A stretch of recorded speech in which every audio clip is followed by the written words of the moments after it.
Mrs. Griffith back again. I've spent a full day in school today, so I'm a little bit hot. Been running around, playing football, doing some chalking. But I wanted to talk to you today about writing.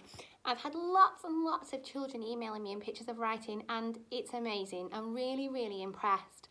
I've also had emails with people just asking maybe for a little bit of help with the writing. So I thought, whilst I'm in school, I can talk you through, if we were to write the Gingerbread Man story in school, how we would go about doing that, just to kind of help parents out a little bit and just to give you a bit more of an idea. So if we were to write the story of the Gingerbread Man, which is one of the tasks on our weekly learning sheet, we would begin with something that looked like this, which is just a blank storyboard, so that the children can then think about the story, what happened at the beginning, what happened next, what happened after that, and then finally what happened in the end. Now, if you don't get everything what happened in the middle, that's absolutely fine. So I just whip one up quickly. It's not great, but I've tried my hardest. So this is my storyboard from the Gingerbread Man. So you can see I've remembered that the little old lady made the gingerbread man and put him in the oven. That's an important part of the story.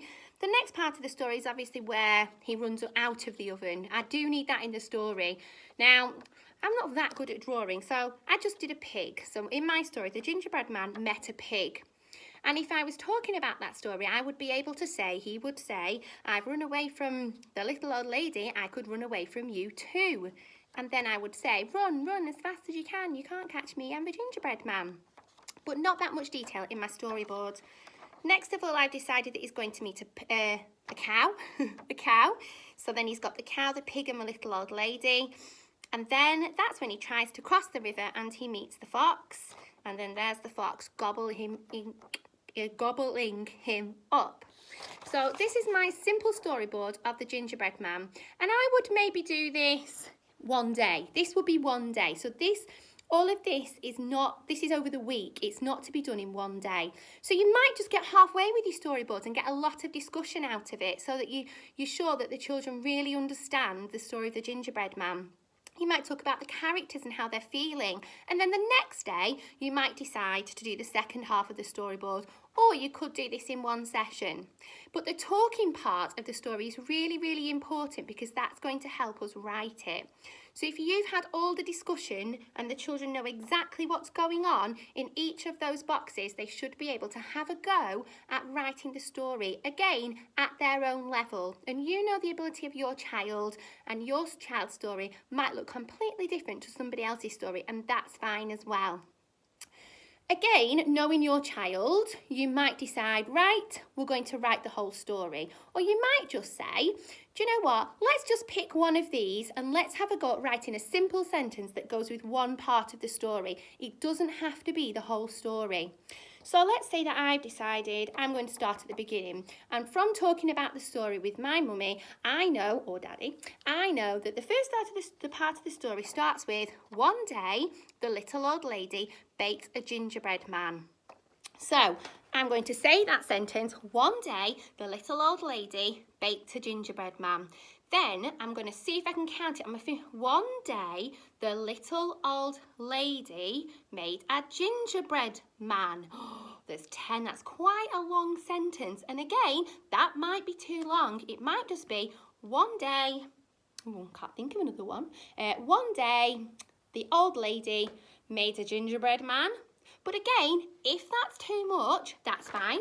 Choose a different one.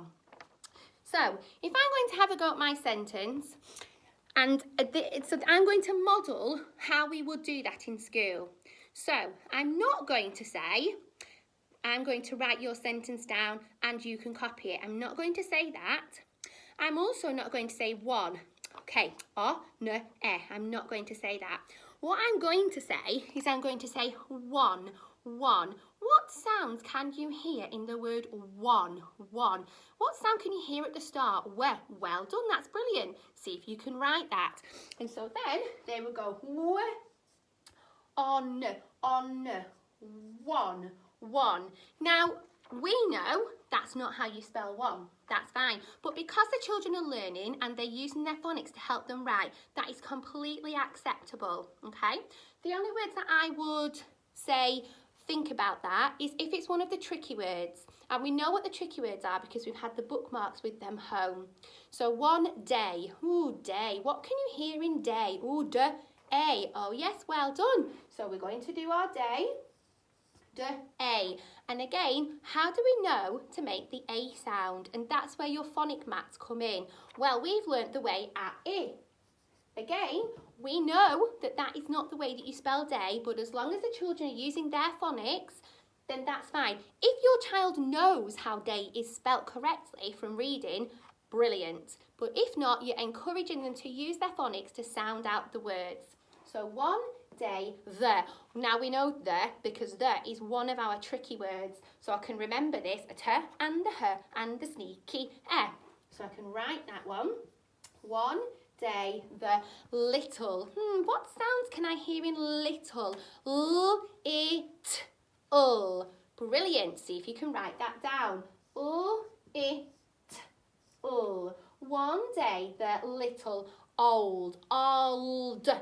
Old. So you're always encouraging them to sound out the words and hear what sounds that they can hear and then write that down. And you can see it's quite a long process, which is why I wouldn't expect the whole story in a day. Just one sentence would be fantastic. So old, old, old, I can do that. That's brilliant. And so on. So you would finish off your sentence. Make sure that you keep reading it back with the children or keep getting them to read it back so they know what they've written.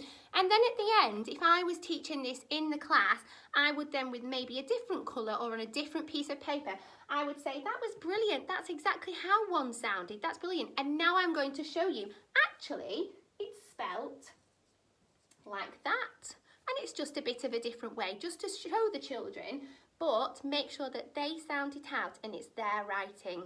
I hope that's helped a little bit. If you have any questions about writing at all, please just send an email to me or an email to Mrs. Beck and we will do what we can to try and help you, either by email or in a little video.